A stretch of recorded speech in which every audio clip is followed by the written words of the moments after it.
아멘. 하나님의 말씀 같이 나누십시다. 누가복음 1장 말씀입니다.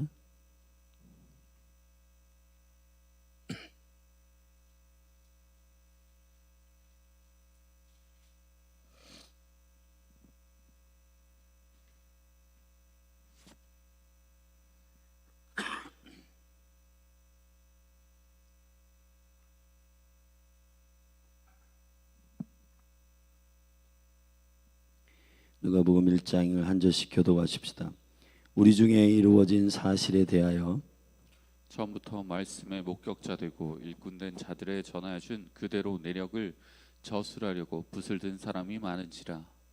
이 모든 일의 근원부터 자세히 미루어 살핀 나도 데오빌로 각하에게 차례대로 써 보내는 것이 좋은 줄을 알았노니 이는 각하로 그 배운 바의 확실함을 알게 하려 함이로다. 유대왕 헤롯 때에 아비야 반열에 제사장 하나가 있으니 이름은 사가랴요 그 아내는 아론의 자손이니 이름은 엘리사벳이라. 이 두 사람이 하나님 앞에 의인이니 주의 모든 계명과 규례대로 흠이 없이 행하더라. 엘리사벳이 수태를 못함으로 저희가 무자하고 두 사람의 나이 많더라. 마침 사가랴가 그 반열의 차례대로 제사장 직무를 하나님 앞에 행할세.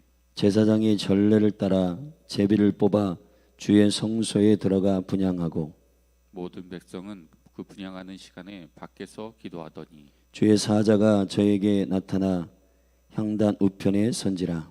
사가랴가 보고 놀라며 무서워하니 천사가 일러 가로되 샤가랴여 무서워 말라. 너의 간구함이 들린지라. 네 아내 엘리사벳이 네게 아들을 낳아 주리니 그 이름을 요한이라 하라.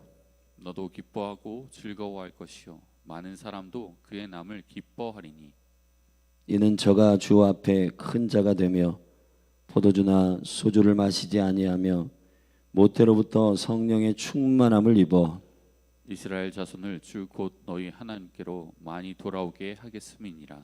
저가 또 엘리야의 심령과 능력으로 주 앞에 앞서가서 아비의 마음을 자식에게 거스리는 자를 의인의 슬기에 돌아오게 하고 주를 위하여 세운 백성을 예비하리라.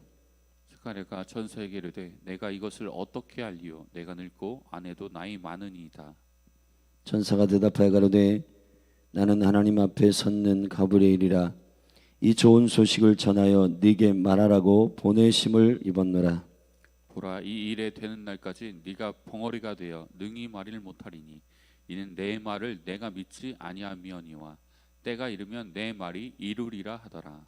백성들이 샤가랴를 기다리며 그의 성소 안에서 지체함을 기히 여기더니 그가 나와서 저에게 말을 못하니 백성들이 그 성소 안에서 이상을 본 줄 알았더라.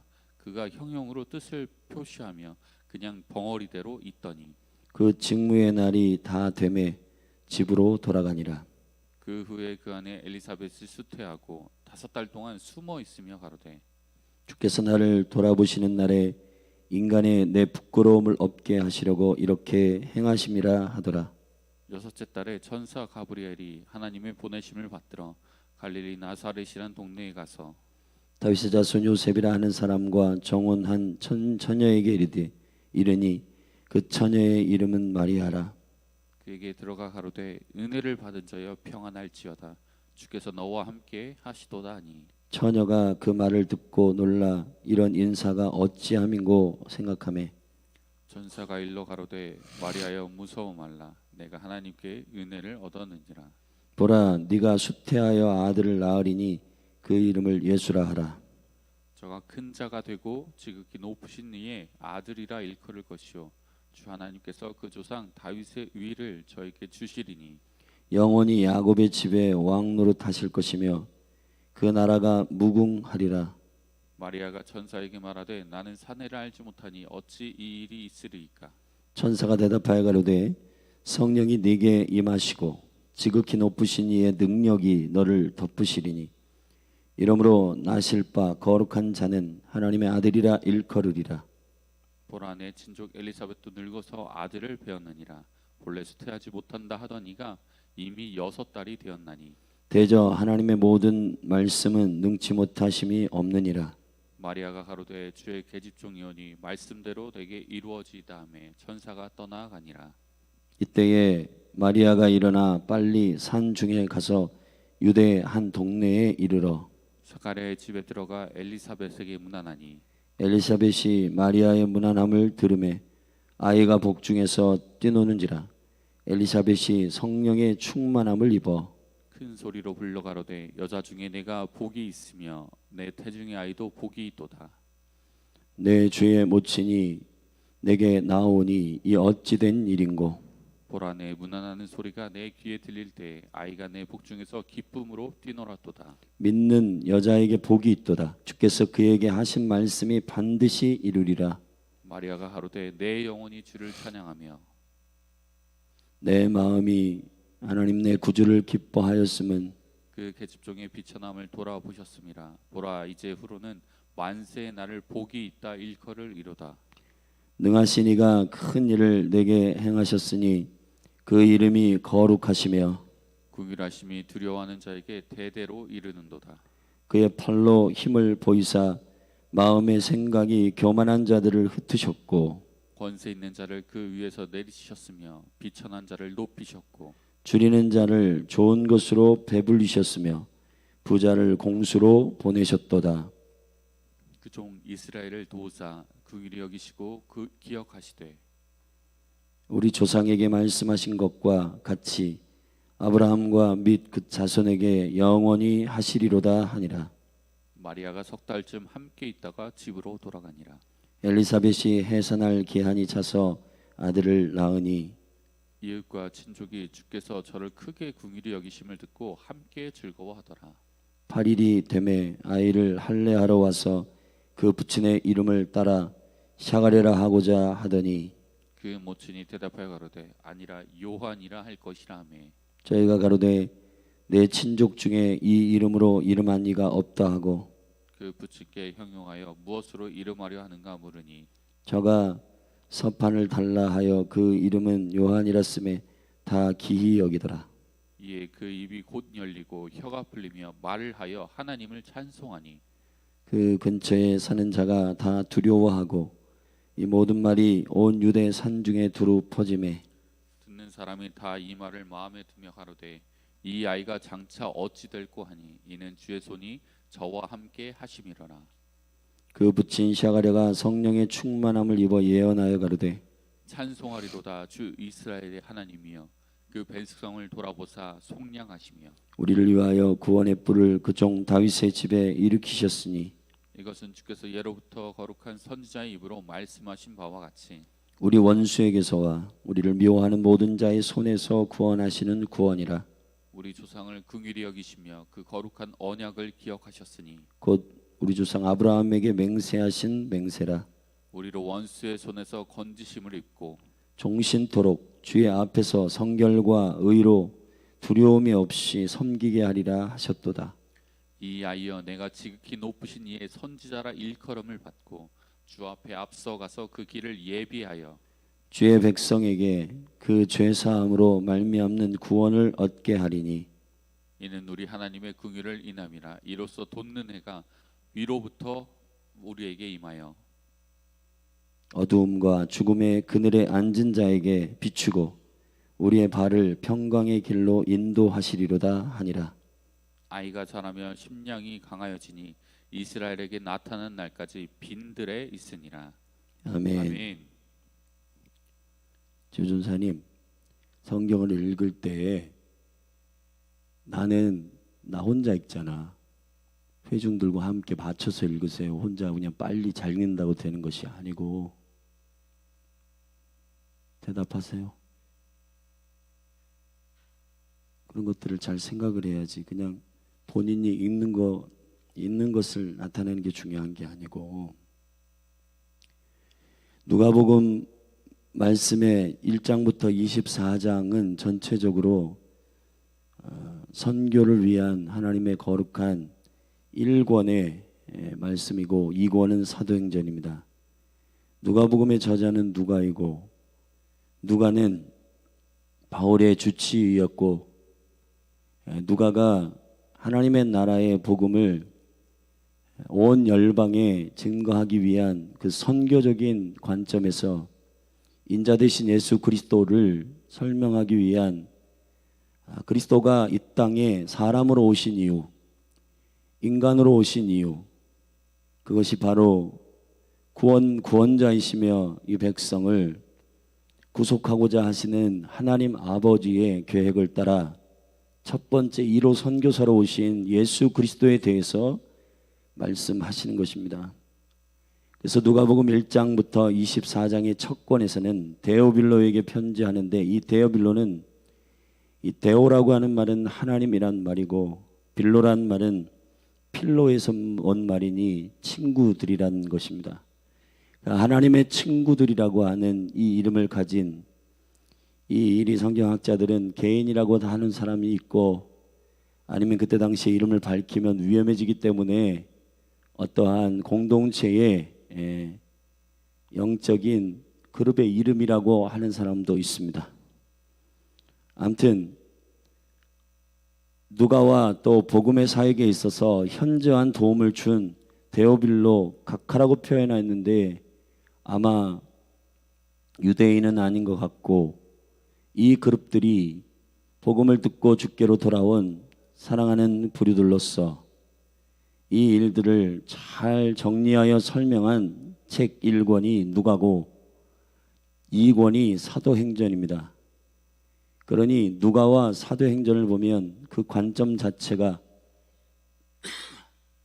사도 바울과 함께 그 선교의 여정을 다녔던 누가의 시점이고, 누가에게 하나님께서 계시의 영을 주셔 증거의 영 되신 성령님께서 누가를 통해서 증거하고자 하시는 것은 온 열방을 사랑하시는 하나님의 거룩한 긍휼히 여기심의 마음이 선포되고 있는 것입니다. 그래서 누가복음은 크게 네 부분으로 나눌 수가 있는데, 1장부터 4장 13절까지는 예루살렘에서 벌어지는 사건입니다. 4장 14절부터 9장 50절까지는 갈릴리에서 벌어지는 사건, 9장 51절부터 19장 28절까지는 유대와 사마리아까지의 이야기입니다. 그리고 19장 29절에 가보면, 우리 다 같이 19장 29절에 가보십시다.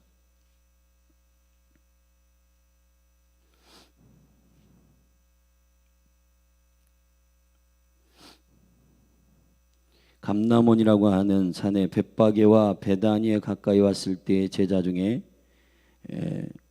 중 두들 보내시며, 이제 예루살렘으로 입성하여 온 열방에 이 복음이 증거되기 위한 잃어버린 영혼들을 향하여 주님께서 사역하시는 그 놀라운 은총들이 주께서 허락하신 귀한 은혜요, 그리고 온 열방을 구속하시는 주님의 확장된 복음의 순서들이, 누가가 그래서 사도행전 1장에서도 예루살렘과 온 유대와 사마리아와 땅 끝이라고 하는 선교의 여정을 설명하신 적이 있는데, 바로 누가도 예수 그리스도께서 그러한 여정을 이미 앞서 가셨다라고 설명하고 있는 겁니다. 누가복음 1장을 우리가 오늘 읽었습니다. 우리는 예수 그리스도의 탄생과 함께 예수 그리스도의 길을 예비하는 세례 요한과의 맞물려 있는 그 시간들을 구체적으로 설명하고 있습니다. 오늘 본문의 1장 1절부터 4절까지는 데오빌로에게 이 편지, 이 긴 누가복음 전체의 복음서를 편지로 받는 데오빌로들에게 이 편지를 주고 있는 발신과 수신에 대한 얘기를 하고 있고, 그리고 5절부터는 이제 세례 요한의 아버지였던 샤가랴와 엘리사벳의 스토리를 얘기하고 있는데, 이것이 사실 1장 전체를 덮고 있습니다.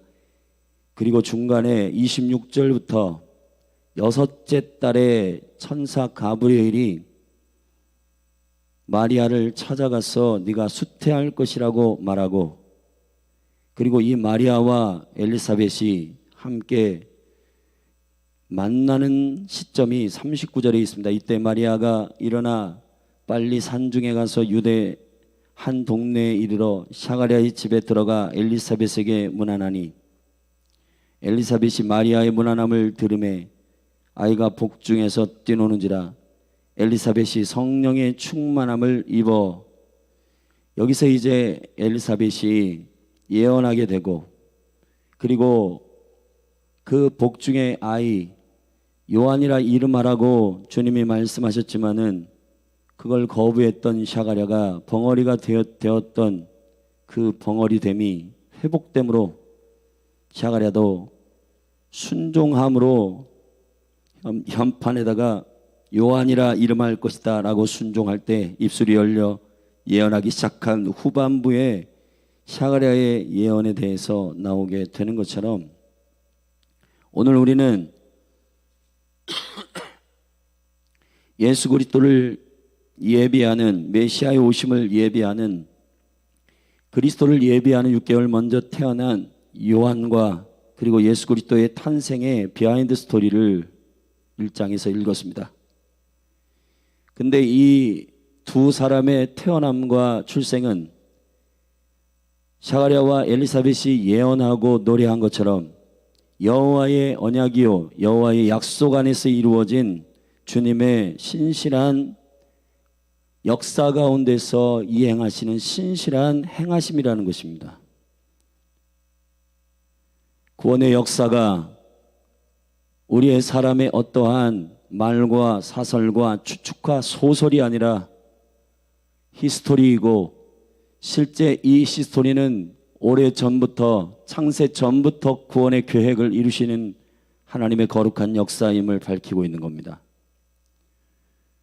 여러분, 열린하늘 교회에 제가 2024년에 들어오며 가장 부족한 부분, 우리가 좀 주님 앞에 열망하여 채워야 할 부분들이 있다라고 말씀을 드렸고, 저녁 기도의 첫날에 우리가 함께 기도한 5가지 기도 제목이 있습니다.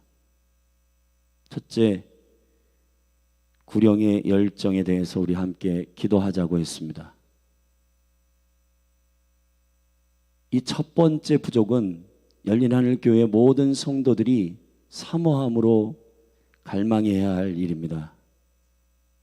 전도는 내 마음에 내킨다고 하고 내키지 않는다고 안 하고 그런 거 아닙니다.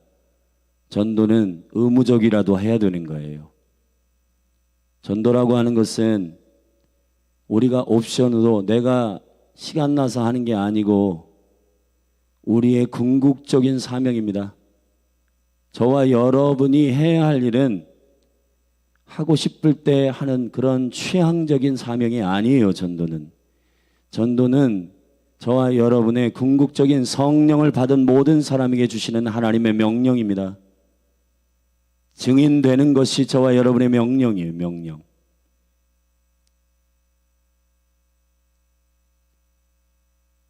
이 시간 여러분 한 분 한 분에게 다시 말씀드립니다.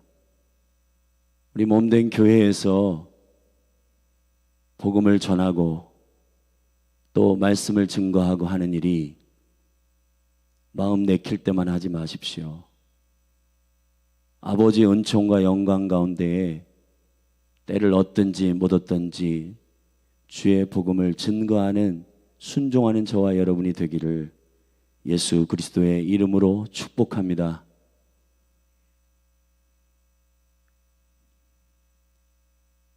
이 5가지의 기도 제목은 나중에 설명하겠지만, 일단 교회가 가장 중요한 첫 번째 필요는 복음 전하는 거예요. 복음 전하는 거.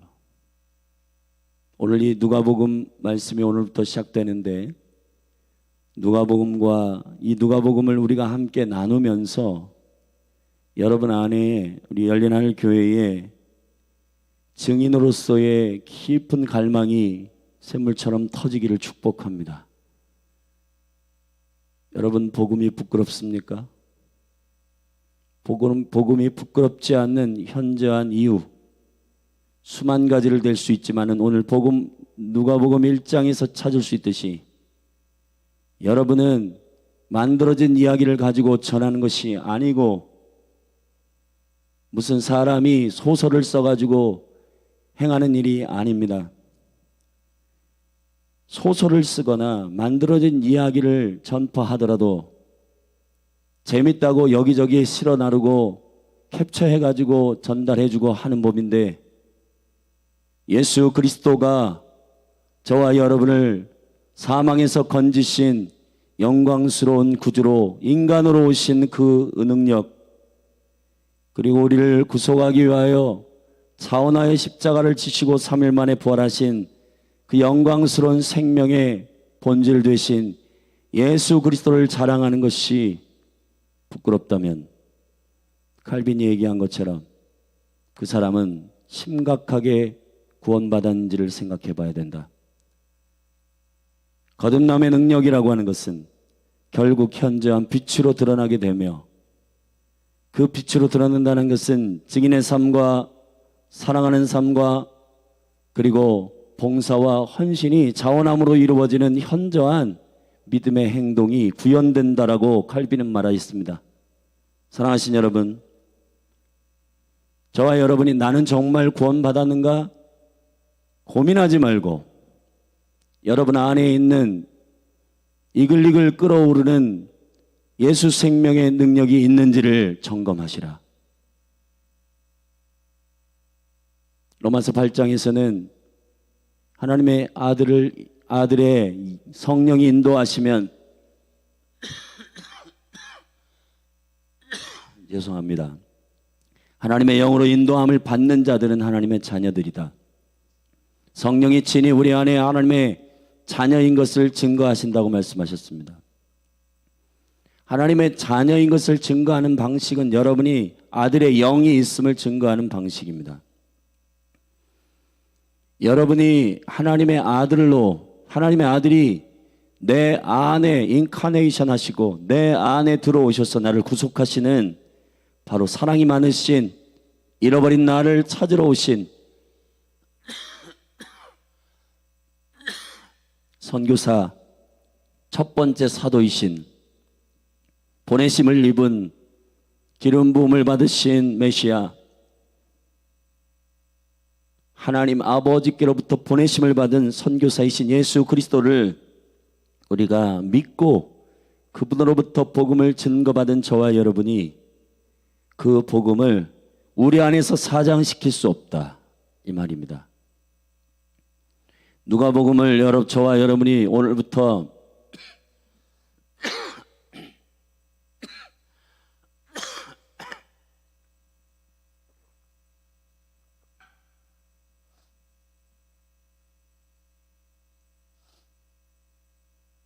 함께 살피면서 이 구령의 열정이 여러분의 심령 가운데 기름 부어지기를 축복합니다.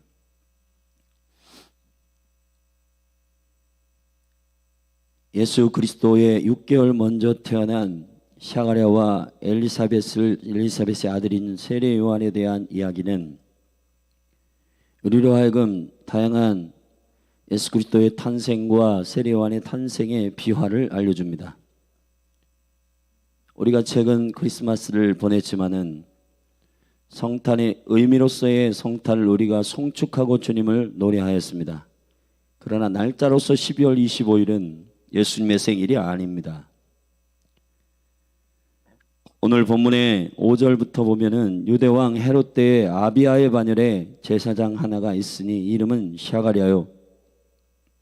그 아내는 아론의 자손이니 이름은 엘리사벳이라 그랬습니다.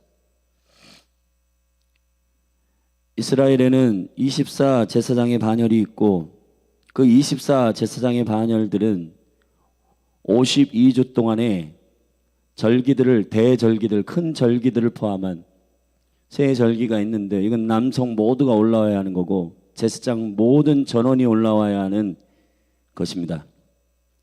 그 세 절기는 유월절, 무교절과 오순절과 초막절입니다. 이 세 가지의 절기 때에는 모두 제사장이 모여야 하기 때문에 그때를 제외한 나머지 48주나 49주 동안에 24반열이 돌아갑니다. 약 2번 정도 돌아가고 이 2번 돌아가는 이 사이클 안에 여기서 샤가랴는 아비아의 반열인데 아비아는 8번째 반열입니다. 8번째 반열이니 8번째 반열로 계산하면은 1년에 2번씩 돌아가는 이 시간 동안에 분향하는 이때에 샤가랴가 그것도 한 반열에 1000여 명의 제사장이 있고 그 제사장들에게서 제비를 뽑아서 분향을 해야 되기 때문에 샤가랴가 이때 뽑혔고 그리고 분향하러 들어가 가지고 아들이 있을 것이라고 하는 음성을 들었고 그가 여호와께 이 음성을 들은 다음에 요 시간들을 계산해 보면 그 이후에 6개월 있다가 이제 마리아가 수태했으니 그 시간들을 계산해 보면 오히려 초막절에 가까운 예수님의 생일이 나오는 것입니다. 여러분 저는 확신하건대 하나님의 나라가 운영되는 매우 중요한 영광스러운 시스템이 있다고 생각합니다. 그것은 시간과 공간입니다. 영원이라고 하는 세계는 시간과 공간에 제한이 없는 곳이고 제한이 없다는 것은 그것을 통제한다는 뜻입니다.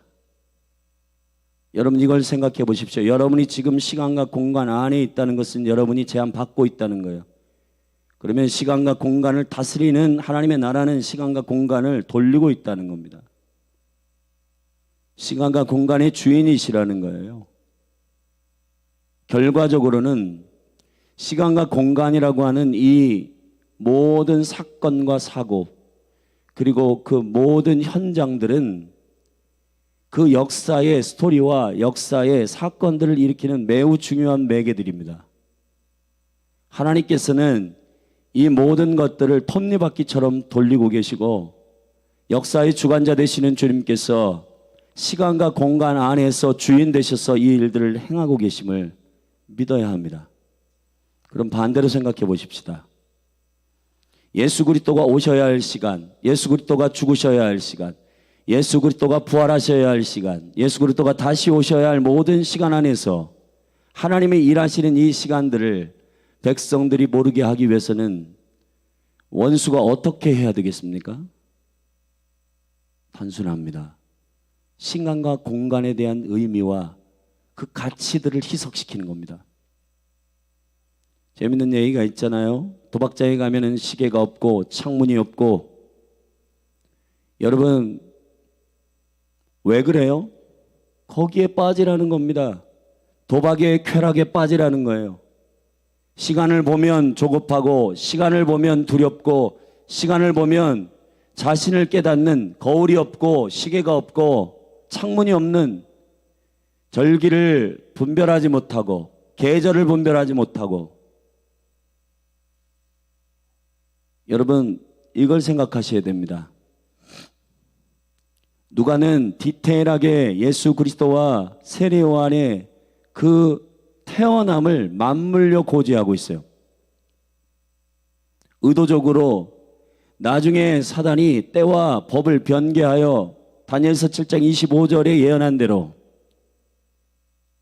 하나님의 시간과 하나님의 법을 변개하여서 하나님의 시간과 하나님의 공간에 대하여 여러분 법은 공간과 관련이 있습니다. 예를 들어 하나님의 이 대한민국 헌법에 제한된 사람들은 누굽니까?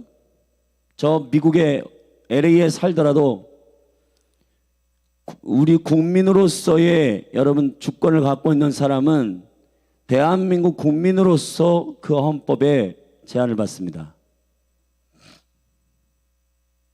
법이라고 하는 것은 그 나라 백성, 그 통치적 공간, 통치적인 임재, 통치적인 주권적 지경을 말하는 거예요.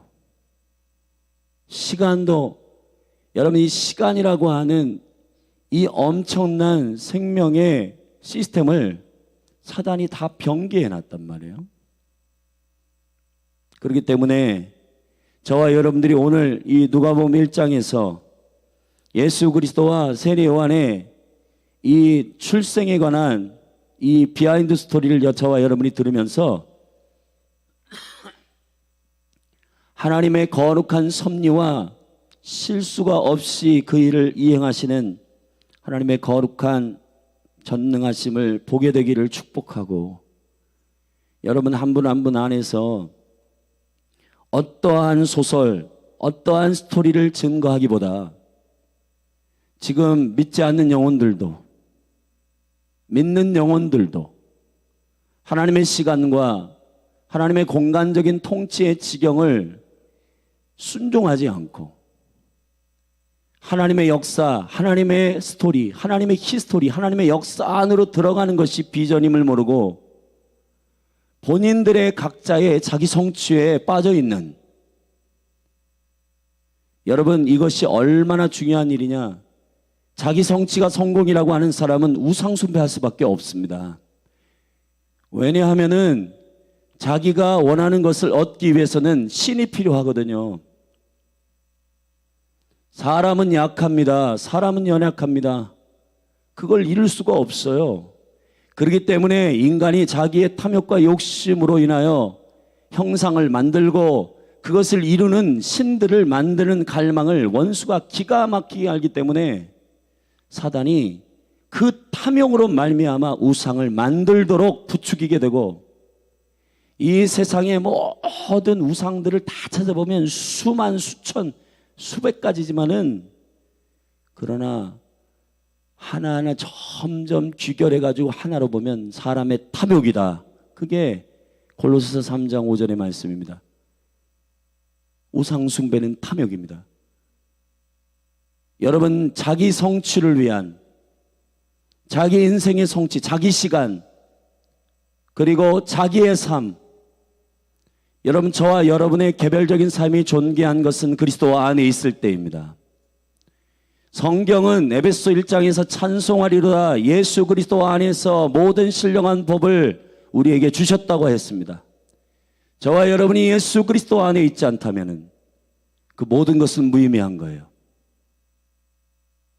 그리스도 안에 있어야 그 모든 것이 실제 하나님 나라의 기준으로 성취가 되는 겁니다. 여러분의 인생이 하나님의 히스토리와 연결되기를 축복합니다. 여러분의 삶이 하나님의 나라의 스케줄과 연결되기를 축원합니다. 나는 올해 뭘 하고 싶어, 버킷리스트를 정하고 여러분의 계획을 정하는 건 너무 중요한데 한 가지 더 점검하십시오. 그것이 그리스도의 나라와 상관이 있는 일입니까? 먼저 주의 나라와 그 의를 구하십시오. 여러분이 하고 싶은 일 다 하고, 운동 1시간, 뭐 1시간, 여행 뭐 다 정하고 난 다음에 그 다음에 기도, 그 다음에 말씀, 그 다음에 교회 가는 것, 예배하는 것, 말도 안 되는 일입니다. 광야를 진행할 때에 민수기에서 이스라엘 백성들의 진영의 시스템을 보세요. 동서남북으로 12지파에 3지파씩, 중앙에 레위 지파가 있고 중앙에 성전 중심으로 이루어지는 이 영광스러운 일이 하나님 중심, 성경 중심, 주의 임재 중심, 주의 영광 중심, 주님을 예배하는 예배 중심, 말씀 중심.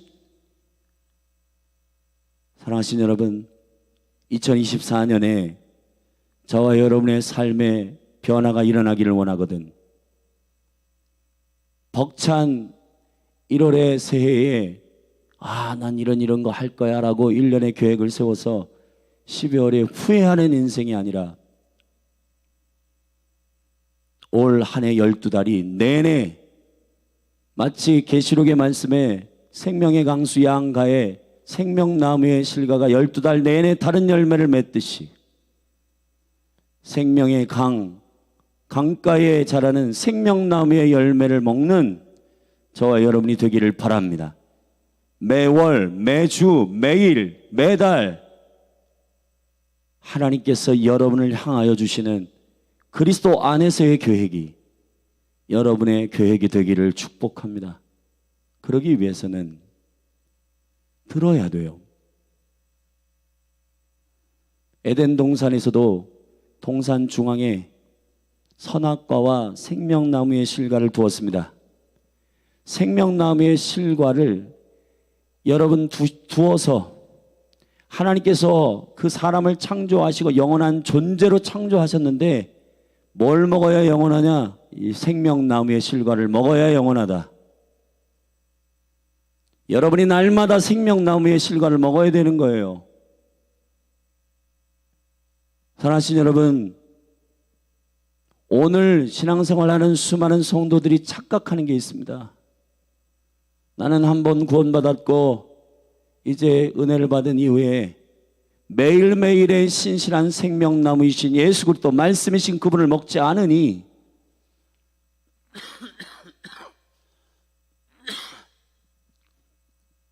여러분, 고기도 먹어본 사람이 맛을 안다고 말씀을 먹어본 그 갈망이 더 말씀을 갈망합니다. 여러분이 밥을 먹잖아요. 오늘 아침에 밥을 먹습니다. 점심에 먹습니다. 그렇다고 저녁에 안 먹어요? 그 다음날 어제 먹었으니까 안 먹어요? 그런 거 아니잖아요. 매일매일 하나님의 말씀을 생명의 양식으로 먹는 여러분이 되기를 축복합니다.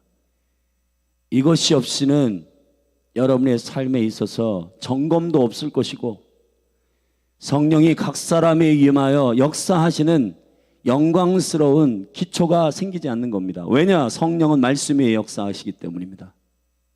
사도행전 10장 48절에 고넬료 가정에 모여있는 그곳에 말씀이 선포될 때 성령이 그 위에 쳐들어오셨다 하셨습니다. 저는 여러분 한 사람 한 사람에게 믿음으로 선포합니다. 사랑하신 여러분, 새벽을 깨우십시오.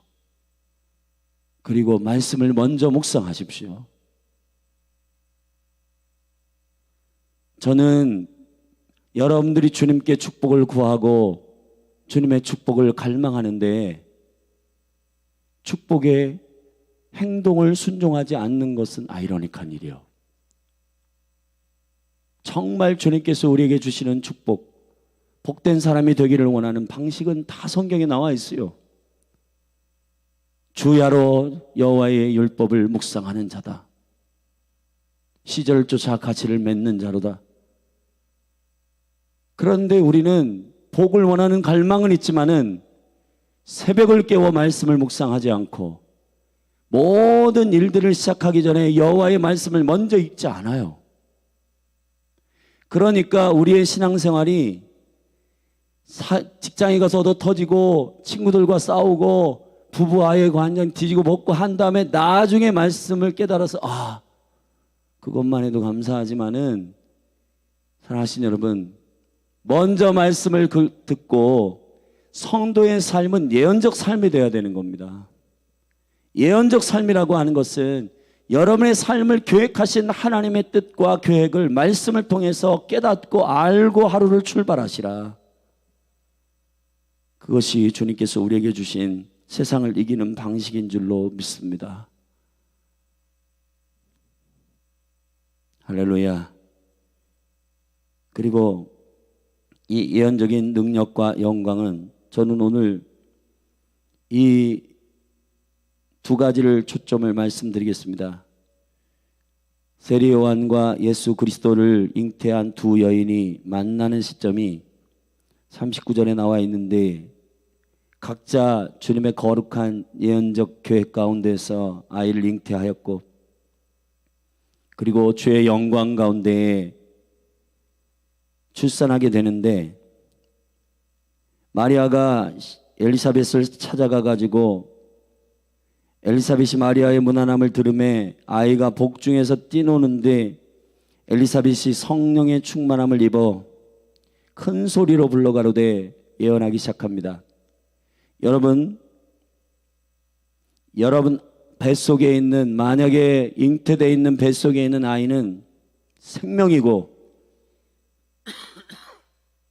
그 생명은 말을 못할 뿐 다 알게 되는 겁니다. 지금 대한민국의 가장 국가적인 이슈가 되는 저출산 문제도 우리가 정말 해결할 문제는 이 대한민국이 아이를 안 낳는 이 문제가 사회적으로는 국가적으로는 아이를 낳는 분위기를 조성한다. 젊은이들이 아이를 낳을 수 있도록 아파트도 주고 재정도 주고 보니까 국가에서 19조를 배정했던데요. 19조면은 여러분 엄청난 재정입니다. 그만큼 아이를 낳는 갈망이 이슈된 거예요. 근데 중요한 거는 대한민국의 지금도 낙태율이 세계 1등이란 말이에요. 아이를 낙태하는 것들이 1등인데 아이를 낳는 것을 장려하는 정책이 1등이다. 첫 번째다. 이게 아이러니컬. 이게 뭐부터 해야 되냐? 영적인 교회가 뭐부터 해야 되냐? 아이가 태어나는 것이 하나님의 섭리요, 하나님의 계획이요, 그 아이가 태어난 것이 엄청난 하나님의 예언임을 알아야 돼요. 심지어는 창세기 5장에서는 아이를 낳는 것, 자녀가 태어나는 것이 인생의 전부라고 말하고 있습니다. 여러분, 아이가 태어난다라고 하는 것은 그들의 삶을 바꾸는 역사예요. 300년 동안 여호와와 동행하였던 에녹도 65세의 아들을 낳고 그의 인생이 바뀝니다. 65세의 아들을 낳기 때문에 그 아들을 낳은 이후에 인생이 바뀌기 시작해요. 아브라함도 그랬고 이삭도 그랬고 야곱도 그랬고 요셉도 그랬습니다. 그 자녀들을 태어나는 것, 자녀들이 낳는 것이 그들에게 있어서 예언이요, 그들에게 있어서 삶이요, 그들에게 있어서 하나님의 생명의 계획을 이행하는 일이에요. 저출산 문제라든지 비혼주의 문제라든지 이 모든 것, 여러분 지금 프로그램을 보십시오. 모든 프로그램들이 다 이 세계관들을 잘 여러분들이 보면은 결혼에 대해서 해도 되고 안 해도 되는, 물론 하나님께서 특별한 사람에게 은사를 주셔서 홀로 사는 일이 있지만 궁극적으로 모든 남자와 여자는 하나님께서 가정을 이루고 하나님의 나라를 섬길 수 있도록 허락하시는 매우 중요한 계획 가운데 있는 겁니다. 근데 지금 낙태의 문제나 비혼주의 문제나 결혼에 대한 이 세계관의 문제나 그리고 청년들이 결혼을 못하는 이유, 아이를 안 낳는 이유, 돈 때문이에요. 믿음 없는 일들입니다. 여러분, 우리가 이것을 위하여 기도하지 않고는 안 됩니다. 오늘 누가복음 1장에서 세례요한이 태어나는 것이나 예수 그리스도께서 태어나시는 이 일이 하나님의 거룩한 계획이듯이 이 땅에 한 영혼이 태어나는 것이 하나님의 놀라운 섭리와 계획이 다 있고 그 영광과 은총 가운데 계획된 일임을 믿고 그 아이의 생명의 소중함들을 다루는 그 하늘의 세계관이 이 대한민국을 덮게 되기를 바랍니다. 먼저 낙태에 대해서 회개해야 돼요. 그래야 그 다음이 열립니다.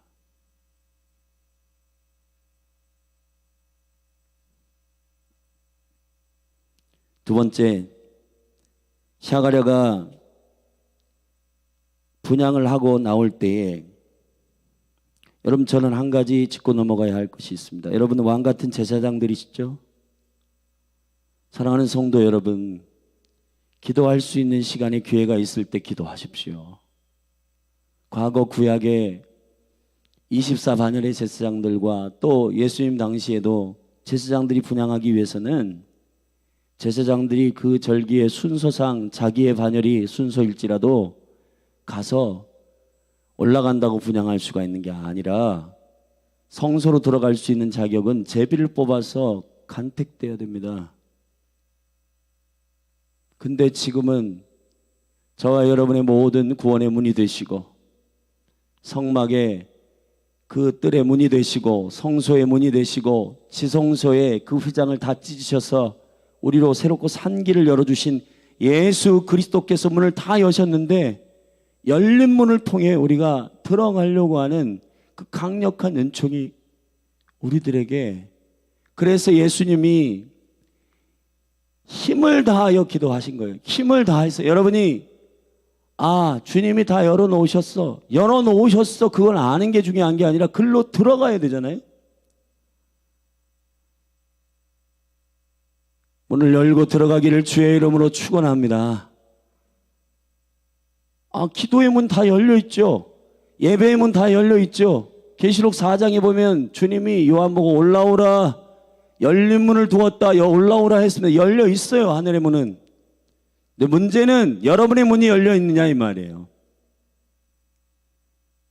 저와 여러분이 하나님의 나라를 갈망하지 않고 세상의 문이 열려 있거나 쾌락의 문이 열려 있거나 이거를 닫고 나서 여기에 가야 되기 때문에 기도는 그냥 5분 해가지고 되는 문제가 아니라 씨름해야 되는 거예요. 씨름해야.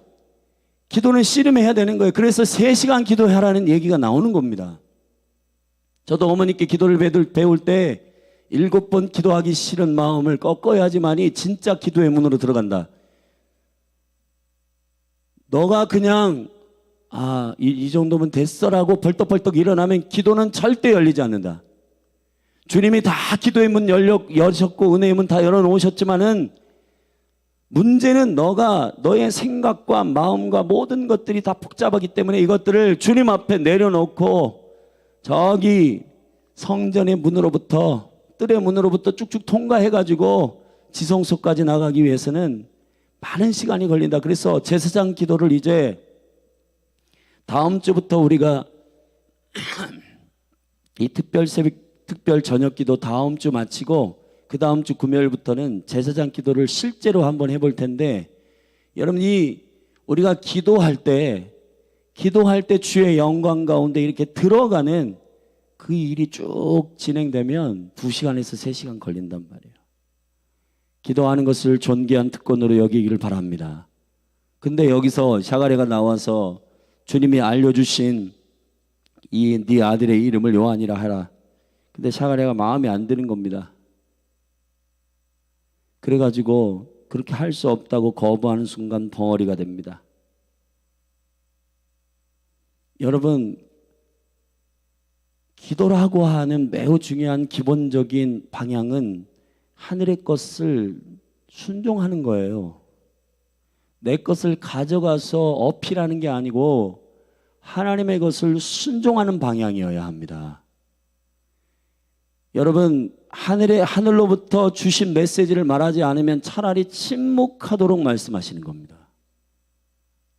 샤가랴가 결국 나중에 예수 그리스도께서 그 아들이 8일 만에 할례할 때, 세례요한이 할례할 때 샤가랴가 순종합니다.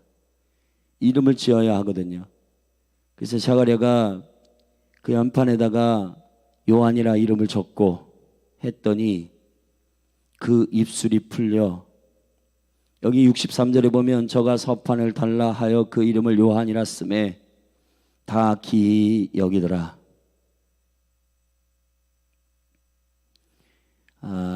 그 샤가랴가 순종하지 않는 이유가 있습니다.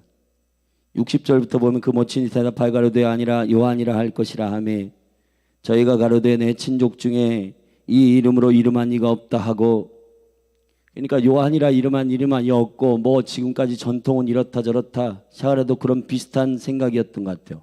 자, 여러분, 이러한 생각을 갖고 있었던 일이게, 근데 샤가랴가 아니다, 주님의 뜻을 순종하는 것이 맞다 하고 서판에다 요한이라 이름을 쓰니 입술이 풀려 말하기를 시작합니다. 그리고 예언하기 시작한 겁니다. 저는 여러분에게 말씀드립니다. 2024년 여러분의 입술 가운데 언어가 주님께로부터 듣고 말하는 언어가 아니면 차라리 침묵하십시오. 여러분의 여기 혼의 영역에서 나오는 분노를 표현하고 여기 안에서 그냥 자기가 하고 싶은 말을 막 쏟아내는 거, 이것은 오히려 많은 사람에게 상처가 되게 할 겁니다. 여러분, 2024년 여러분의 언어 생활에 있어서 하늘로부터 기도할 때 하나님 주신 말씀을 성도들에게 격려하고 그리고 가족들에게 격려하고 풀어내십시오. 그러나 그것을 여러분이 순종하지 못하겠거든 차라리 침묵하십시오.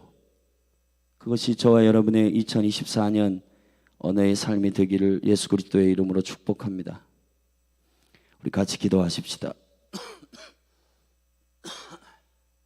하나님 아버지, 누가복음 이 선교의 비전을 담은 누가가 쓴 두 권의 책 중에 첫 권을 우리가 함께 교회가 나누려고 합니다. 선교의 여정을 바울과 함께 발바닥으로 밟았던 누가의 관점이 우리에게도 열리게 하소서. 예수 그리스도의 생명의 복음을 증거하는 이 일이 아버지의 영광 가운데, 생명의 영광 가운데 나타나게 하시고 주의 은총 가운데 풀어지게 하시고, 하나님 몸된 교회 가운데 이 구령의 열정이 풀어져서 열매 맺는 전도가 나타나게 하소서. 의무라도 전도하지만은 그러나 하나님 주시는 생명의 열정을 가지고 캠퍼스를 밟게 하시고 주님이 나를 살리신 그 생명의 증거가 각 사람 위에 성령을 통해서 선포되게 하옵소서. 예수 그리스도의 이름으로 감사하며 축복하며 기도했습니다. 아멘.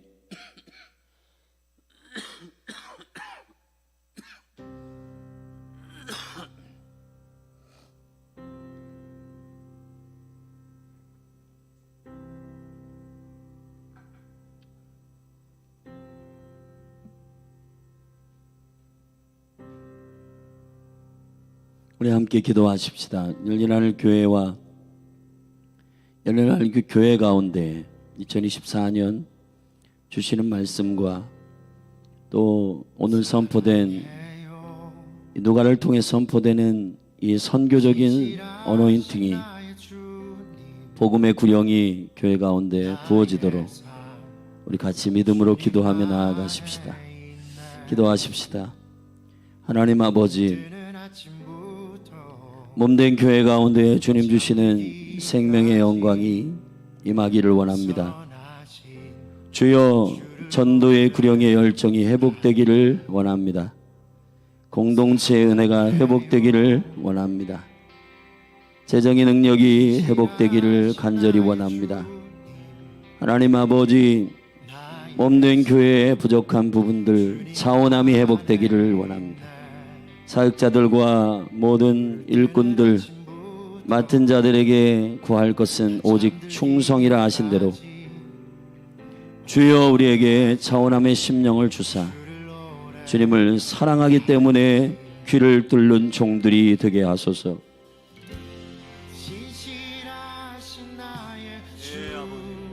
그리스도의 흔적을 가진 자들, 그리스도의 흔적을 가진 자들, 성령님, 그리스도의 흔적을 가진 자들로 종들이 일어나게 하소서. 예수의 은혜, 예수의 사랑, 예수 그리스도의 생명을 받은 자로서 그 사랑에 빚진 자의 거룩한 채무가 우리의 일이 되게 하시고 우리의 사역이 되게 하소서.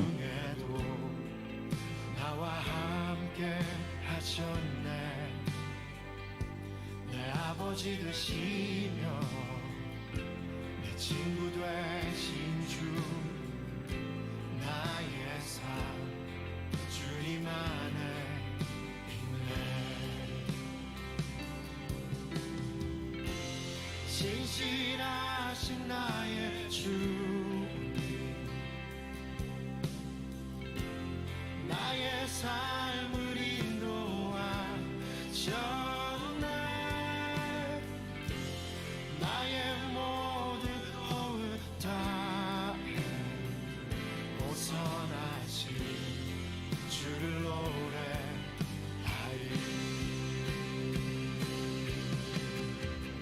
주님의 사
신실하신 나의 주님 나의 삶을 인도하셨네 나의 모든 허울 다해 어선하신 주를 노래하리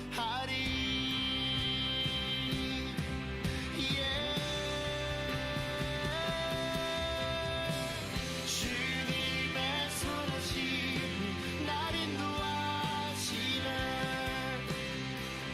주님의 선하심이 날 지켜주시네 주께 엎드려 나의 모든 삶 주님께 드리네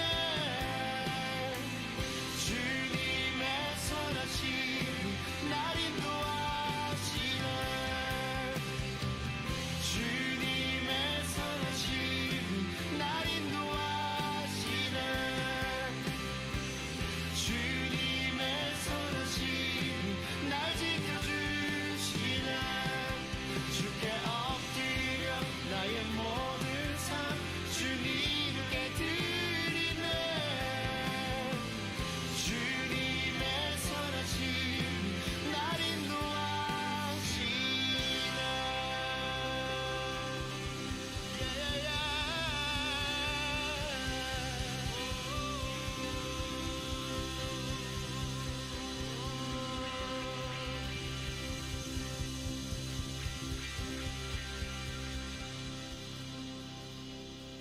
진실하신 나의 주님 나의 삶을 인도하셨네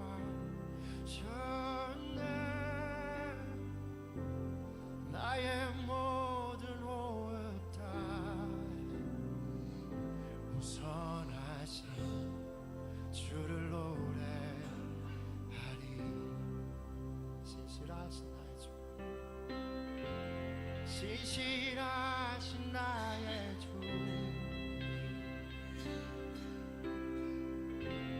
나의 삶을 인도하셨네